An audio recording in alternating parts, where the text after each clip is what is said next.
Greetings and welcome, I'm Ash, and today I would like to give you my thoughts on Sorcery Part 4, Crown of Kings.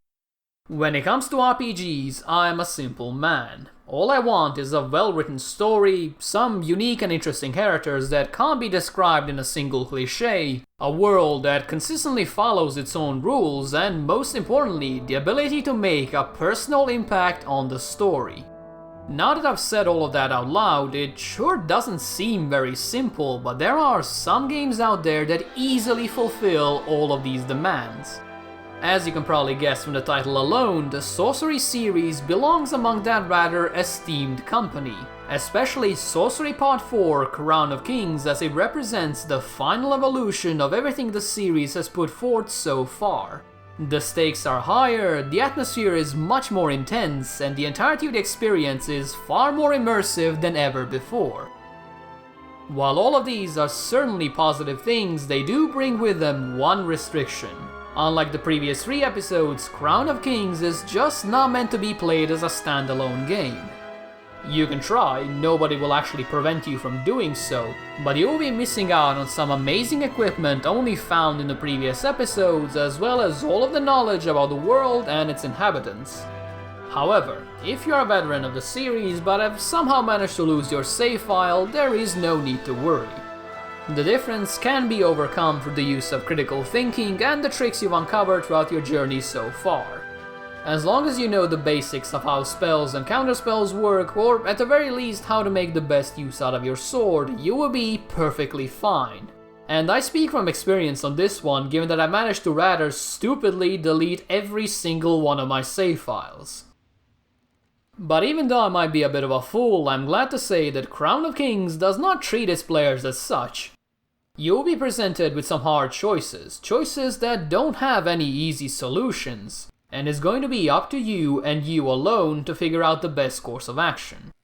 Don't get me wrong, the entirety of the Sorcery series has always put a heavy emphasis on the player's ability to choose their destiny, but Crown of Kings takes things a couple of steps further. Unlike the previous 3 episodes, Crown of Kings does not feature the ability to rewind time at any point. In other words, whatever decision you end up going with, you are going to have to stick with it. This sounds like a small feature, especially since you can still rewind time if you end up dead, for obvious reasons, but in reality it adds a whole new layer of intrigue to the story as everything is suddenly much more serious.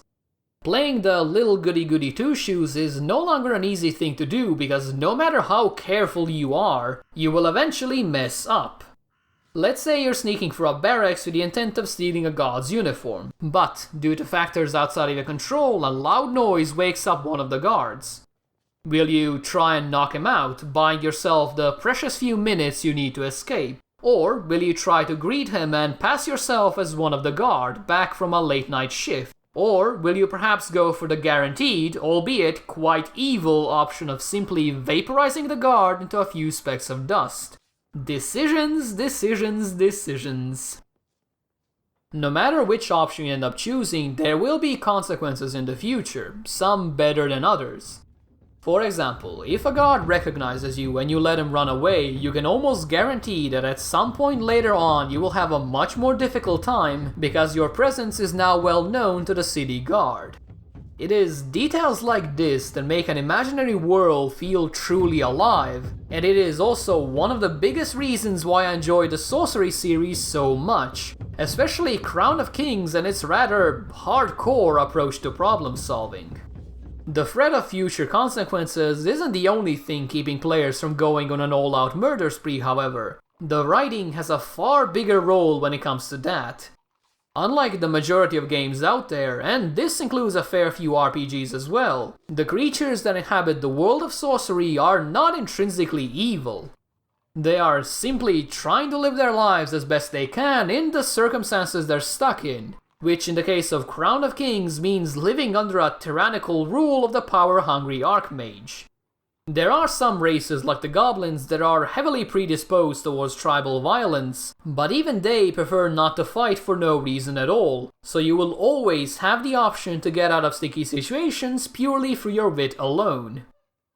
What all of this results in is a world that feels strangely realistic, even though you're being chased down by magical dragons. No matter where you are, no matter who you are talking to, a friendly smile and a simple greeting will get you much further than bursting in with your sword raised high. You wouldn't think this would be a feature worth praising, but it is something I so rarely see in RPGs I feel obligated to give Sorcery a shout out. Not only does it expand the amount of choices you have laid before you, it also makes the inhabitants of whatever imaginary world you're in that much more believable. And at the end of the day, immersion is what makes or breaks a story-focused RPG. Continuing on with the theme of sword-wielding maniacs, it is time to talk about the combat in Sorcery.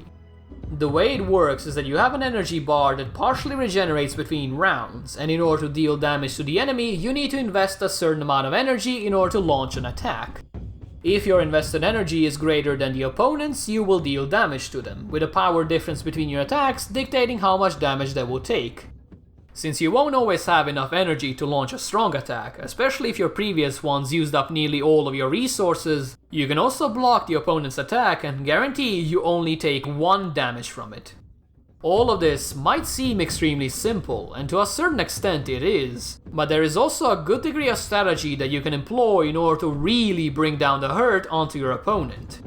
Timing your blocks to counter the enemy's strong attack, using your weakest attacks to essentially waste their blocks, and overpowering their blows with your own are all important skills you would need to learn, if the combat system wasn't so easily exploitable. This was an issue in the previous Sorcery games as well, and unfortunately Crown of Kings does very little new in this regard. The problem lies in the fact that every single enemy has a pattern they follow, a pattern that can be easily learned and then exploited with devastating results. Since you can always restart a fight, whether you win or lose, even the most unobservant players will eventually figure out a way to brute force their way through a tough boss. For a game that otherwise challenges you to think up creative solutions to problems, the presence of easy combat is a massive shame, as it always gives you a guaranteed way out. Why bother bluffing your way through a troll cave if you know for certain that you'll be able to beat the ever-living daylight out of every single one of them, and practically leave the entire cave unscathed? While the combat system ended up being a bit of a disappointment, I'm glad to say that the magic system is the best it has ever been.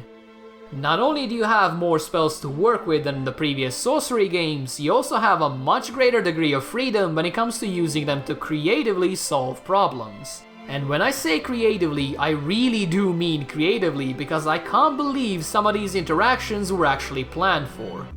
To give you a simple example, Crown of Kings has a massive chain of branching decisions that all revolve around you accidentally trapping a sleeping guard into a conjured patch of quicksand. This isn't something that happens as a part of the story, this is just a situation I ended up creating by casting the wrong spell at the wrong time. Best of all, this was completely meaningless in the grand scheme of things, so to think that Crown of Kings actually has such a detailed resolution for such a ridiculous problem is quite impressive indeed. This doesn't just apply to the quicksand spell, however, this applies to nearly all of them. No matter how obscure or bizarre the spell is, you can always make some use out of it, provided you think carefully about what such a thing will accomplish. It is here that the brilliance of Sorcery shines the brightest, as I have yet to find a spell that didn't do exactly as I planned, even if the desired result wasn't the best due to my lack of foresight. Here's a pro tip: don't try to burn down a door with the fireball spell if you're standing on easily flammable material. Let's just say it doesn't really end well for you, and leave it at that. The final topic I wanted to talk about was the map size, which to my surprise ended up being a lot smaller than in the previous Sorcery games. While this would usually be a very bad thing, Crown of Kings has a good reason for such a small playable area. The world is filled to the very brim with places to explore and people to meet. You cannot walk 2 in-game meters without bumping into something of interest, or at the very least a bit of scenery to admire, purely through text, but admire nonetheless. What this means in terms of gameplay is that you always have plenty of choices when it comes to moving forward. Sometimes even too many choices. When you're sitting at a crossroads and you see 5 diverging paths in front of you, it is a bit overwhelming to just choose one, but that is half the fun of the Sorcery series. You're not meant to see all of it in one playthrough, you're meant to return to it later on and experience a somewhat different adventure, complete with brand new characters and events you may have completely missed the first time around.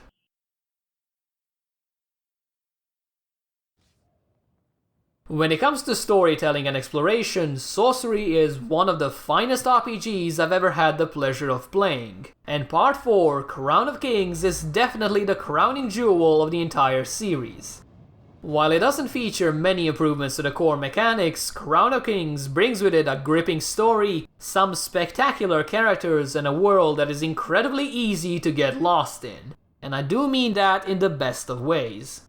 If you've enjoyed the previous Sorcery games, or if you're a fan of well-written adventures that don't treat you like a clueless fool, you'll most likely find Crown of Kings to your liking. If you do decide to play it, I would heartily recommend going through all 4 of the Sorcery games in order, as there are quite a few reoccurring characters, themes, and items that will further help flesh out the story and create a more personalized adventure. Thank you guys for watching, and if you enjoyed this, or even if you didn't, please do let me know. And if you'd like to see more, you can either subscribe here, or you can check out the website linked down below. That one tends to be updated far more frequently. With all of that said, I hope you guys have a nice day, and I will see you soon.